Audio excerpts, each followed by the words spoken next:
आता आपल्या आवडत्या मालिकेचे संपूर्ण भाग मालिका प्रसारित झाल्यानंतर लगेचच पाहू शकता फक्त सन नेक्स्ट वर. भारतातील प्रेक्षकांसाठी मोफत सेवा.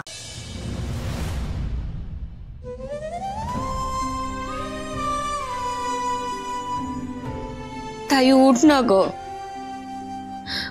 उघड ना डोळे, डोळे उघड ना प्लीज.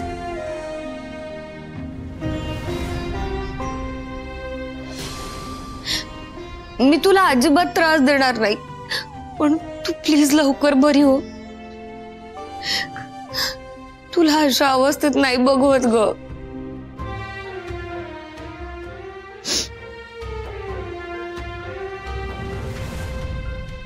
काय ग, म्हणजे अजून मी डोळे उघड ना अक्षरा?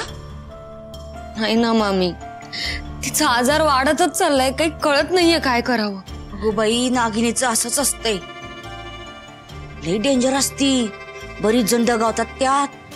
मामी अगं म्हणजे तसं व्हायला नको, तोंड आणि शेपूट एकत्र यायला नको. असं काही होणार नाहीये. ताई खूप खंबीर आहे, ती लगेच बरी होईल. अगं आजार बी वाढायला लागलाय म्हणतीस, आणि आता जीजू येतील ना औषध घेऊन, पडेल काय तो फरक. जेव कसला औषध घेऊन येतोय? नारळ ठेवला जाळात आणि हत्ती रुतला गाळात. आता बाहेर निघणं उघड आहे. अक्षरा बी मरणारच, पर तिच्या नावाचा शंख करत तुम्ही बी मरणार. जीव सुंदर त्या म्हातारी पुढं टाचा घासणार आणि तुम्ही हित. हे सगळं हे असंच सगळ्यांना मरण आलं तर या साऱ्या वैभवाची मालकी मीच.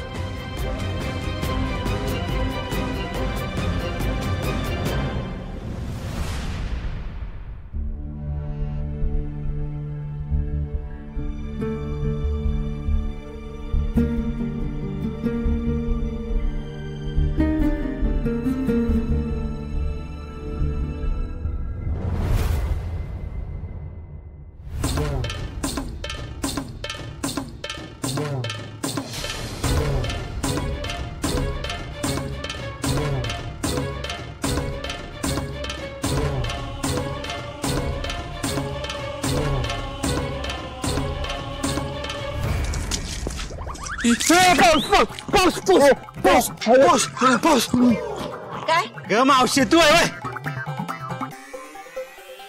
आंघोळ झाली ना व, आता निघायचं बघा. आणि जर गेला नाहीसा ना तर कायली तेल गरम करून अंगावर ओततीन. मावशे, तू माझा जीव जरी घेतलास ना तरी म्या ते औषध घेतल्या बिगरी कण हलणार नाही बघ.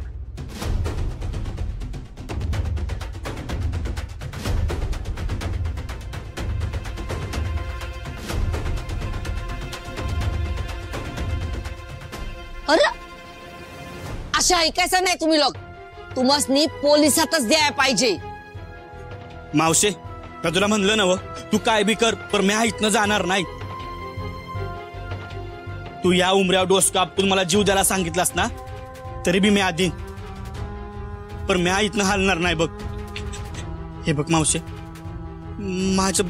माझ्या बायकोचा ना जीव धोक्यात आहे बघ.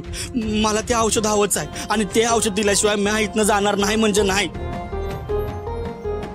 हा ऐक की मावशी, तू का असं करायलेस? मला एवढ्या औषधाची गरज असताना तू का नाही म्हणती आहेस? तुझ्याकडे जरा सुद्धा माणूस की नाही वय? अगं तिथे एक जीव जायला लागलाय आणि तुला जरा बी दया येत नाही वय? का फक्त तुलाच हे औषध बनवता येतं म्हणून लय भाव खायलेस तू? नीट सावरून बोलायचं बर का. तुला ऐकायचंय मी अशी का झाली येते? एक दिवस तुझ्यासारखाच एक माणूस आला होता, लई गरज आहे म्हणून पायात घोटाळत होता आणि म्या पागळले, दिलं त्याला औषध बनवून. पण त्या औषधाचं कसं असतंय, ज्या रोग्याचं औषध आहे त्यालाच दिलं ना तर ते अमृत असतंय, पण तेच जर का दुसऱ्या रोग्याला दिलं ना तर त्याचं ईश बनतंय, ईश. त्या माणसानं काय केलं माहितीये? ते औषध एका माणसाला मारायला दिलं.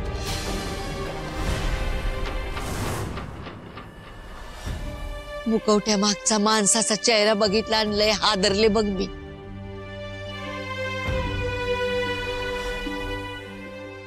माणसं अशी बी असतात वैर.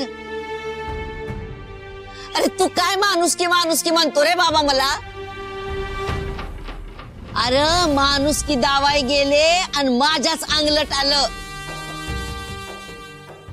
पोलीस माझ्याच माग लागलं. कशी बशी मान सोडवली आणि निघाले बघ. पुढे ते औषध करायला कधी जमलंच नाही बघ. सनुदेवानं माझ्या हातची लकबच काढून घेतली. आता जर ते औषध बनवायला जाईन तर खरंच त्याचं इश बनल बघ. तू चल जा ना बाबा घरला. उगा त्रास देतोय. मावशी अगं. ए मेली तुझी मावशी. उगा नाती जोडत बसू नको हा.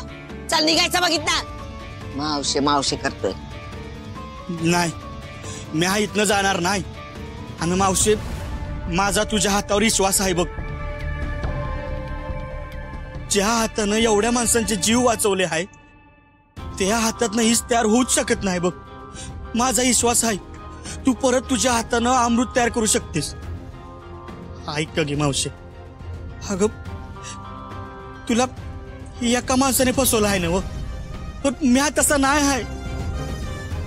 अगं माझं माझ्या बायकोवर खरंच प्रेम आहे मावशे. त्यासनी त्या औषधाची लय गरज आहे बघ. आणि त्यासाठी ना मी काय बी करू शकतोय. इथून निघून जा चल. नाही मी इथनं जाणार नाही. एवढं प्रेम करतोस बायकोवर.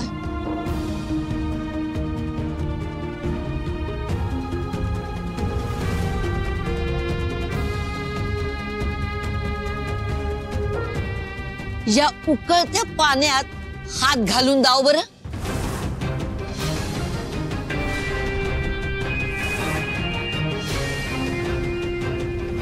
हे म्हातारे डोसकं फिरलं का काय तुझं. ए या भल्या माणसाला त्या उकळत्या पाण्यात हात घालायला सांगतेस. दादा चला. सरड्याची धाव खूप ना पातूरच. अरे सरदा बी एवढ्या लवकर रंग बदलत नाही. चला निघा इथून. आले औषध घ्यायला.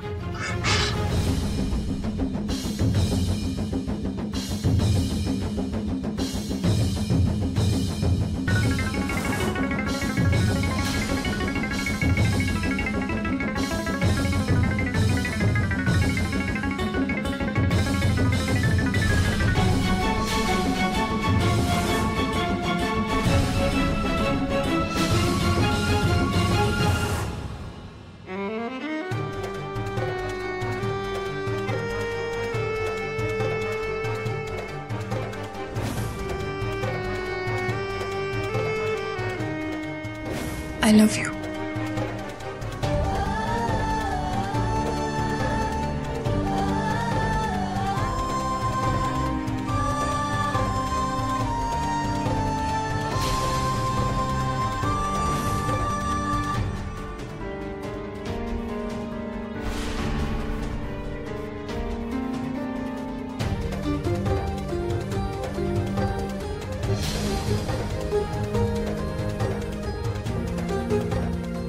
दादा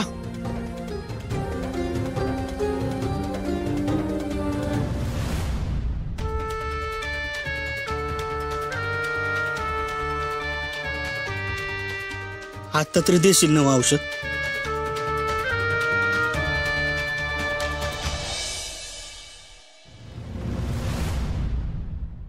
बहिणी नको काळजी करूच, होईल ठीक समजा. ताई बघा ना काय म्हणता, काय होऊन बसलो होय. हसती खेळती पोर आपली आज पार अंथरुणाला खेळ. इतके दिवस काळजी वाटत होती का अक्षराचा अभ्यास कसा होणार, तिची परीक्षा छान होऊ दे, ते समज बाजूलाच राहिलं. आता आपली पोर पूर्वीसारखी बरी होऊ दे म्हणजे पावलं म्हणायचं.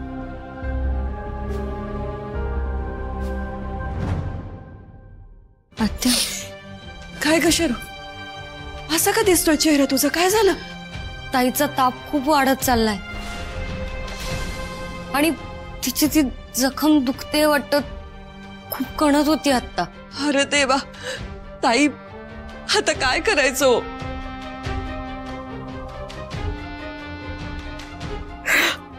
आई अंबाबाई,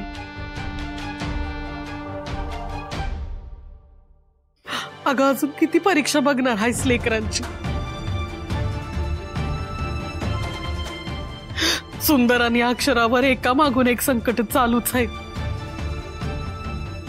आता कुठं संसार सुरू झाला होता लेकरांचा, तर हे नवं संकट उभं राहिलंय. आई तूच सांभाळ कर. पोरांच्या मागचा वनवास थांबव लवकर. पोरासनी मार्ग दाखव.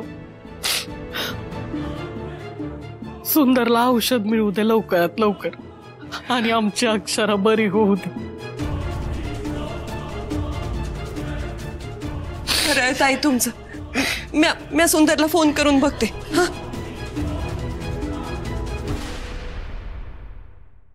दादा काय करू लागलेस? नाही, देवापुढं डोकं टेक बाबा. तुम्ही तर दगडावर डोस कापटायला लागल्यास. उलट्या काळजाची बाई ही, इथं काय उपयोग होणार नाही.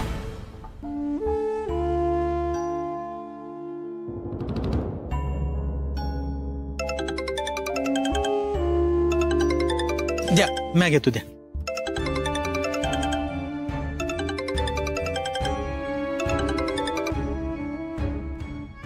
हा हॅलो आई, बोला की. सुंदर. अरे अहो आई, तुमचा आवाज असा काय येतोय? काय झालंय तिथं? अरे अक्षराची तब्येत आणखीनच बिघडली. ताप उतरतच नाही, लय त्रास होतोय तिला. काय? तुला औषध मिळालं का? मिळालं की औषध? मिळालं. मिळालं? होय.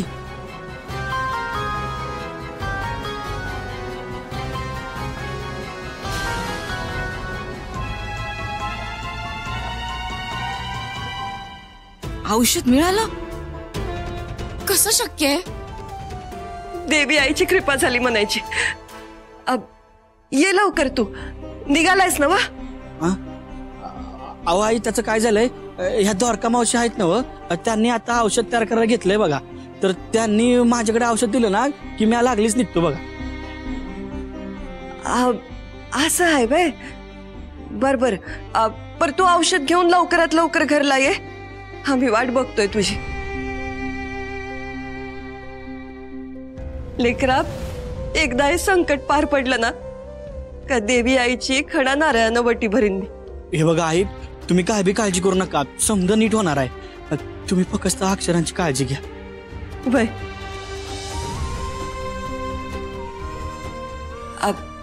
औषध तयार करायला घेतलंय त्या मावशीनी. तयार झालं की सुंदर लगेच घेऊन येईल.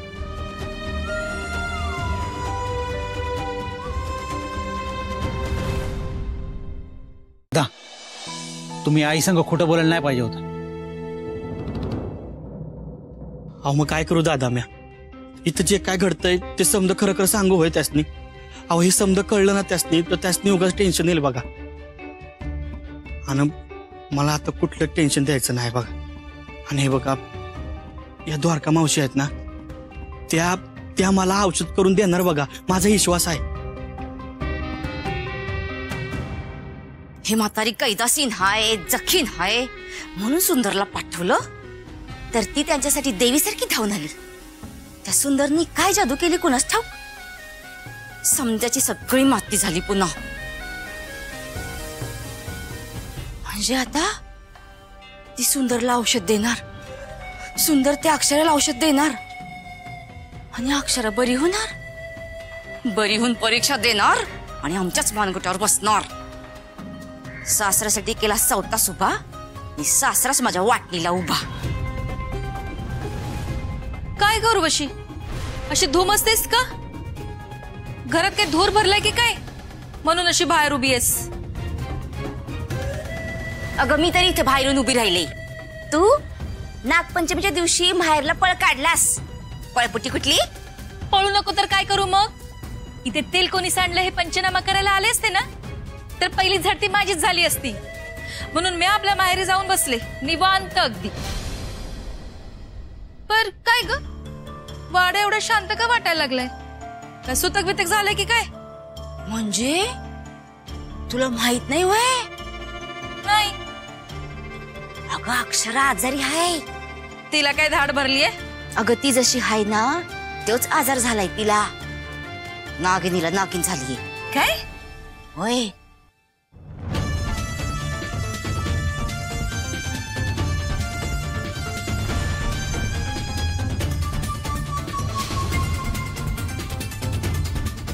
मला सांग, तिची काळजी कोण घेते? तिची बहीण शरू, दुसरं कोण घेणार? शरू. थांब, आलेच मी. ही अशी का केली? दुर्गे, थोरल्या बाई, अक्षराला नागिन झालीये हे खरंय का? वय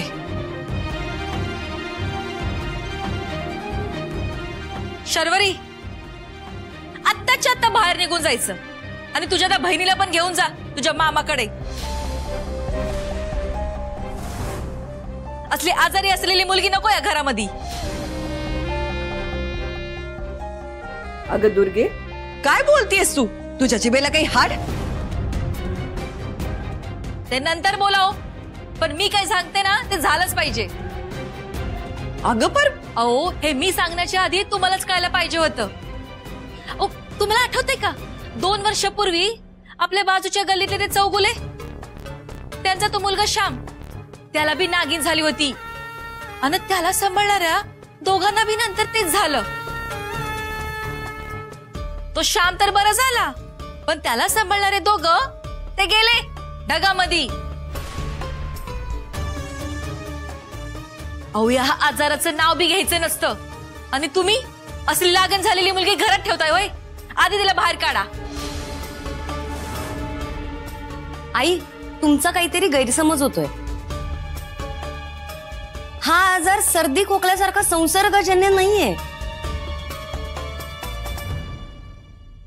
तू मला शिकवणार आता कालची पोर? अगं, तुझ्यापेक्षा 20 पावसाळ्यात तर नक्कीच जास्त पाहिले असतील म्या.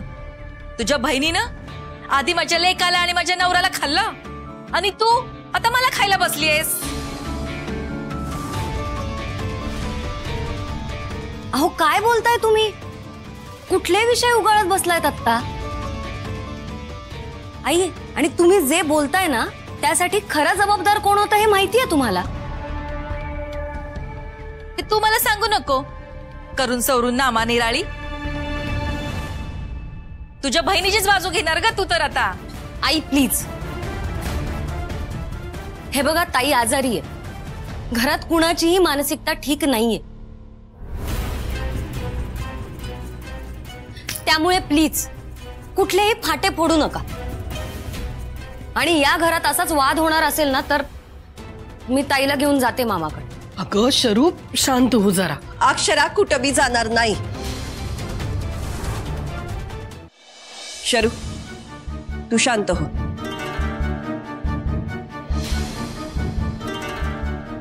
आणि जर कुणाला अडचण असेल ना तर त्यांनी या घरातनं खुशाल जावं.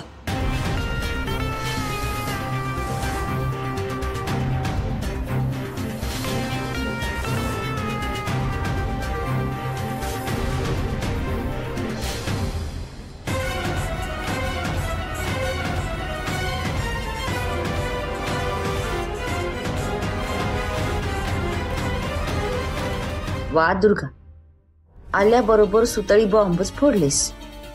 भारी सलामी दिलीस. या दुर्गाकडं सुतळी बॉम्बचा खजिनाच आहे. आपण या पुढे त्यात नुसत्या काड्या टाकत राहायचं. धूम भडका होणार मग.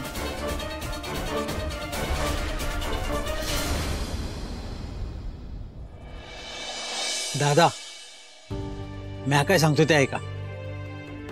ही म्हातारी दगड झाली, हिला नाही पाजर फुटणार. आपण सगळ्यात आधी डॉक्टरकडे जाऊया. चला, हात बघा. चला.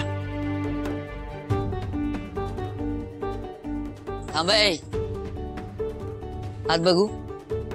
हे पकड रे, हात बघू.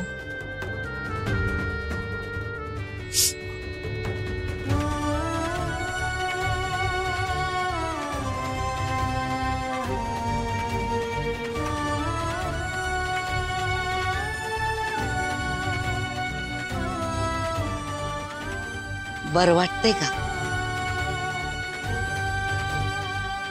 काय रे, बरं आहे का? मला आता तेव्हाच बरं वाटेल जेव्हा तू माझ्या बायकोसाठी औषध बनवून देशील. ती बी माझ्यासारखीच तिकडे तडपडायला लागले. मावशी,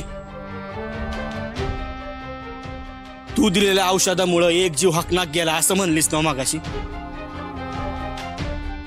मग आता तू जर औषध बनवून दिलं नाहीस तर अजून एक जीव जाईल आणि त्याचं पाप तुझ्या माती येईल. आणि ह्या पापाचा बी तुला हिशोब द्यावा लागेल बघ. इथं तुला कोणी विचारणार नाही, पर देवा घरी नक्कीच तुला हिशोब द्यावा लागेल.